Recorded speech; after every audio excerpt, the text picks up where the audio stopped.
Cuán firme cimiento se ha dado a la fe. A través de la Biblia, un análisis de la Biblia libro por libro que le ayudará a crecer espiritualmente. Estos estudios fueron diseñados por el Dr. J. Vernon McGee. Acompáñenos en este fascinante recorrido a través de la Biblia. La palabra de Dios. Hoy llegamos al libro de Romanos en el Nuevo Testamento. Este es un gran momento para unirse a nosotros en el autobús bíblico mientras exploramos algunas de las creencias más esenciales de nuestra fe, incluyendo la Trinidad, el nacimiento virginal y la deidad y resurrección de Jesucristo. Y eso es solo en los primeros 4 versículos. Antes de que nuestro maestro Samuel Montoya comience nuestro estudio de hoy, quiero mencionarles que si alguna vez pierde un programa o si desea volver a escuchar un programa, hay muchas maneras de cómo hacerlo.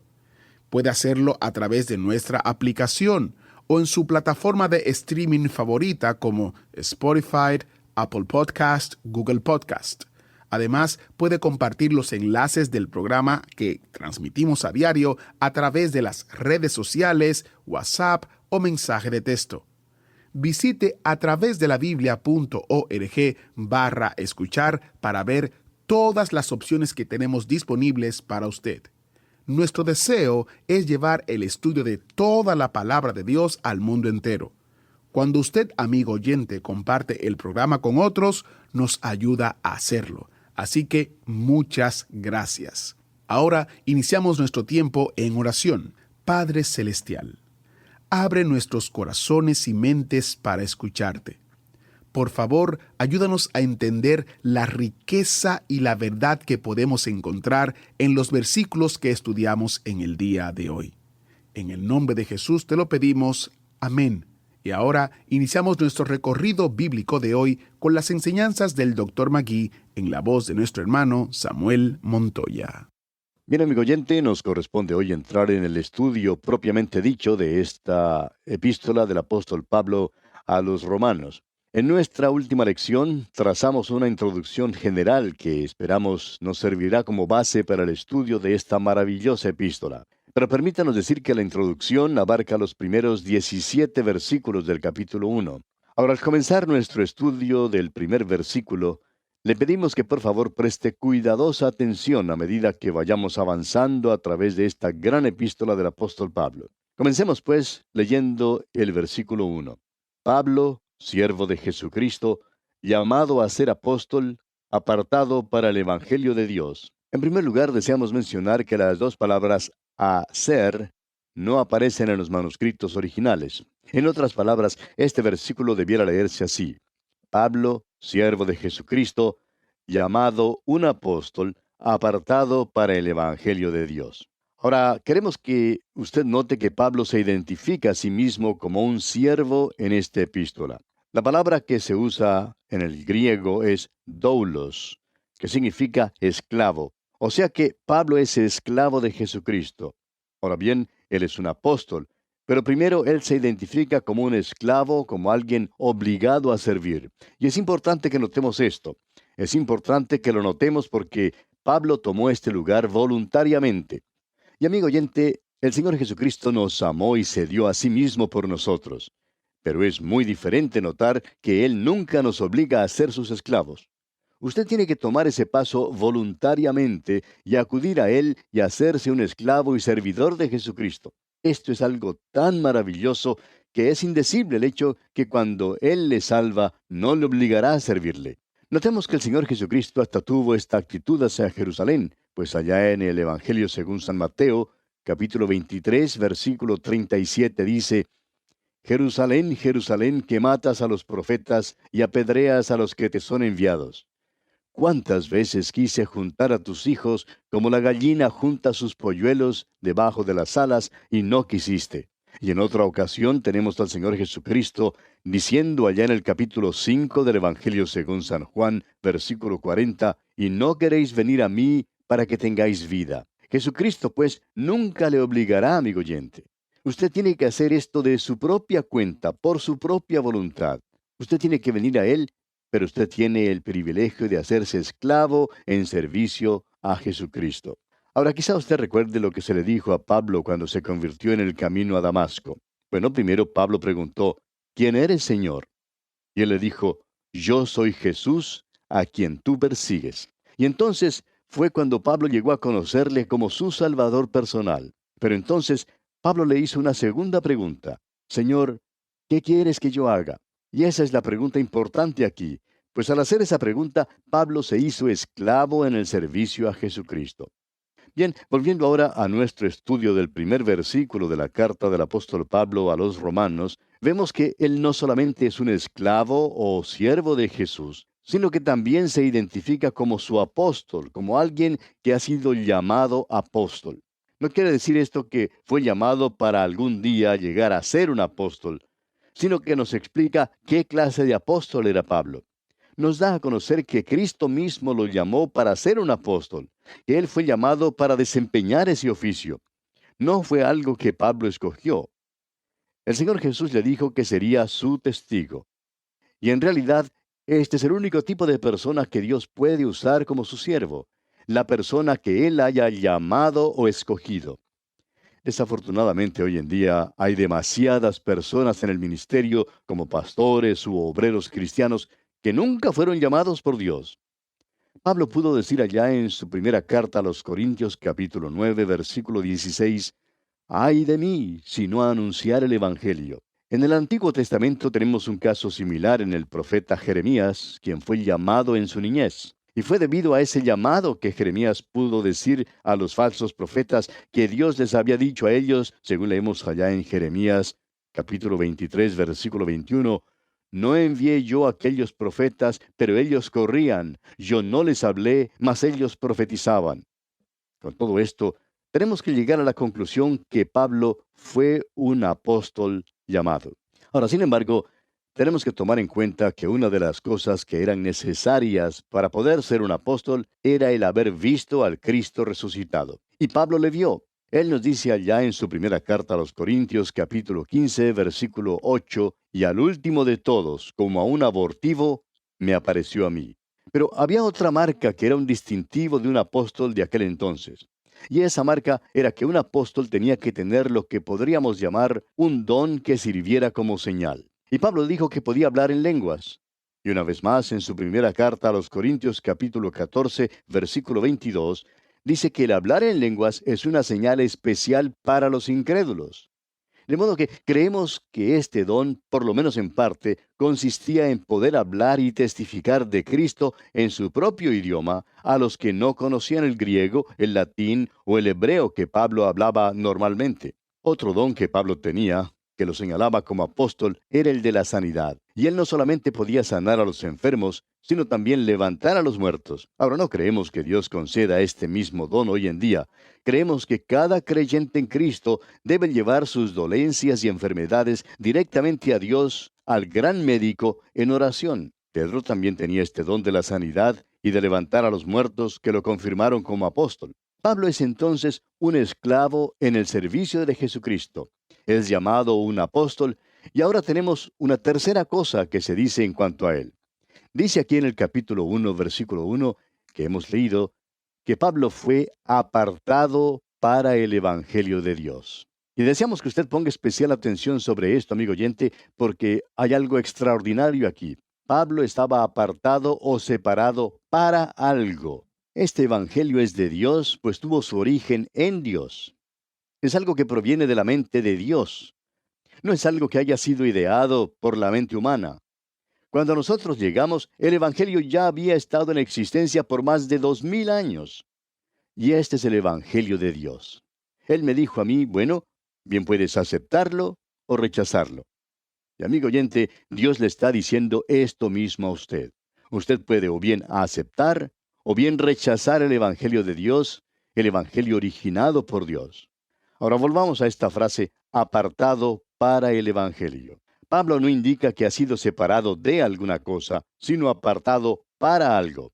En otras palabras, la expresión apartado para tiene un significado maravilloso que deseamos explorar ahora. Tomemos, por ejemplo, la palabra matrimonio. Esta palabra significa unión en su forma más íntima. Allá en el capítulo 2 del libro de Génesis, versículo 24, dice que el matrimonio significa unión, al mismo tiempo que significa separación.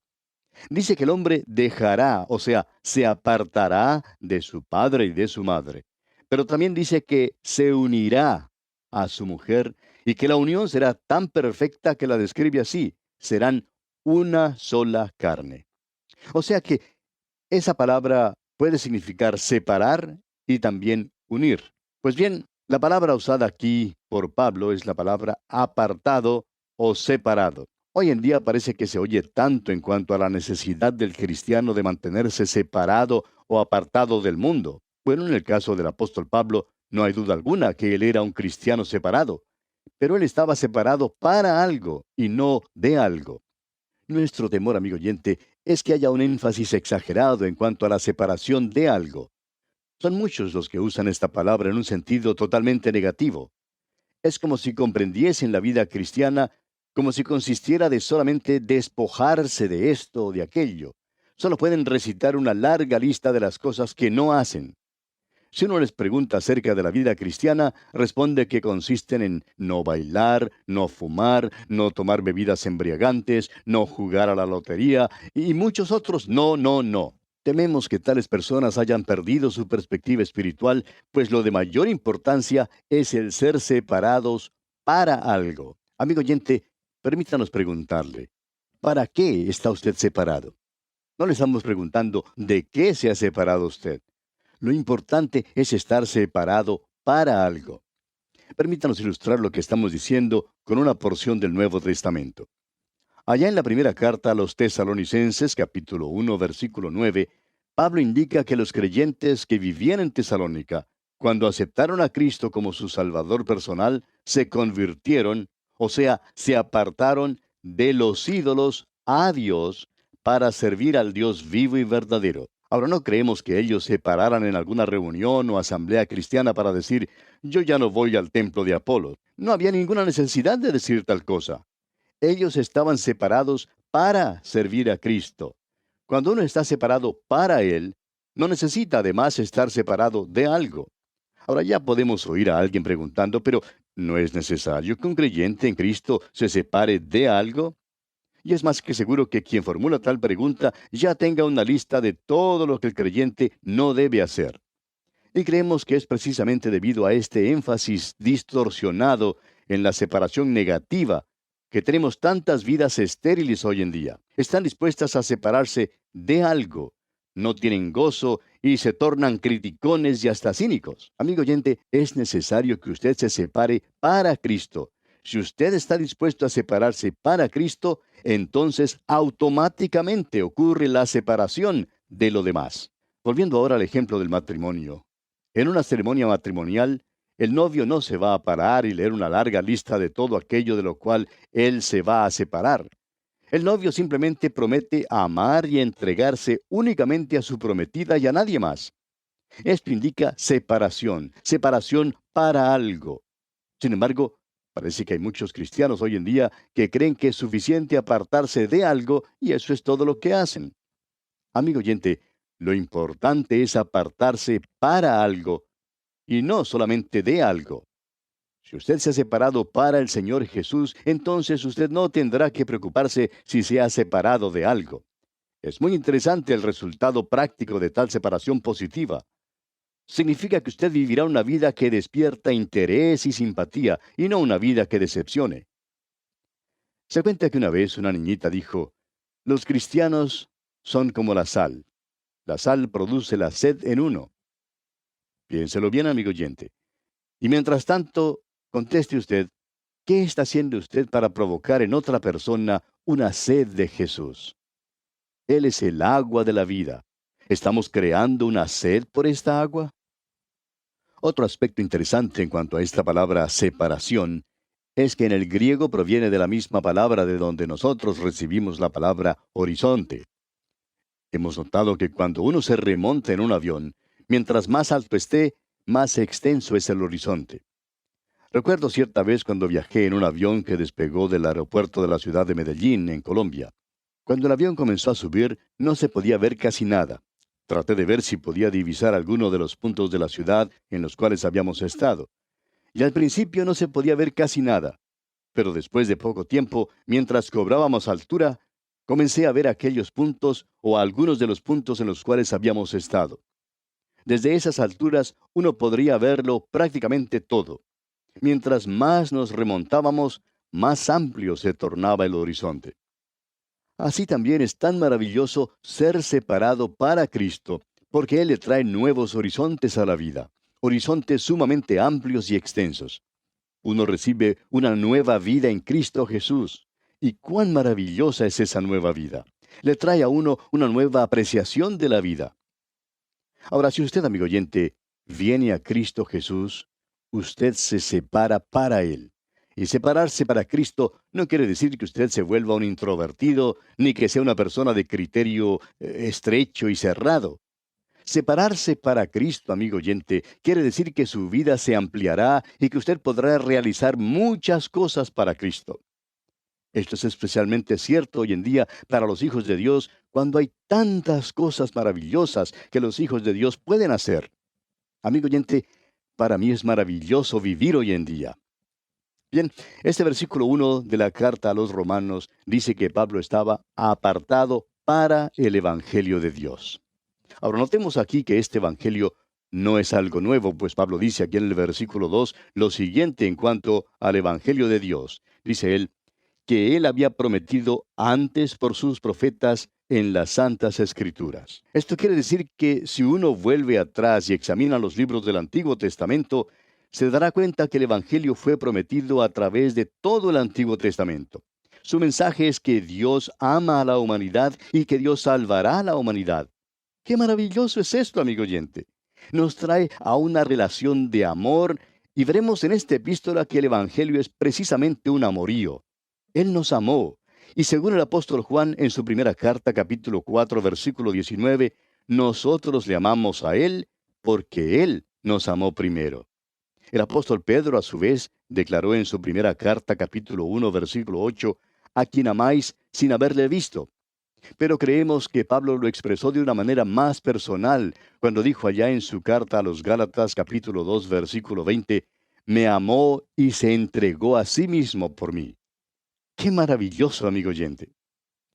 Y llegamos ahora a un versículo que algunos acostumbran poner entre paréntesis. Sin embargo, es uno de los pronunciamientos más importantes, porque declara qué es este evangelio que había sido prometido en las Escrituras. Y la primera parte del versículo 3 dice, acerca de su Hijo, nuestro Señor Jesucristo. Esta palabra, acerca, es traducida de la palabra griega pare, y es la palabra que usamos como prefijo para palabras tales como periscopio, perímetro y otras. Esta palabra significa algo que cerca o que rodea. Este evangelio entonces es totalmente acerca de Jesucristo, es acerca de lo que Él ha hecho, es su trabajo. Él es el Hijo de Dios y es Cristo Jesús nuestro Señor. Ese es su nombre maravilloso. Hoy en día estamos viendo y oyendo mucho acerca de la teología que algunos llaman liberal o modernista, que niega muchas de las doctrinas cardinales de la Biblia y que ahora proclama que lo que necesitamos es la religión de Jesús.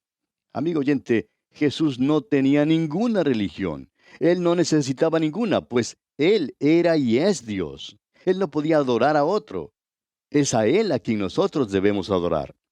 Alguien quizá dirá, pero Él oró.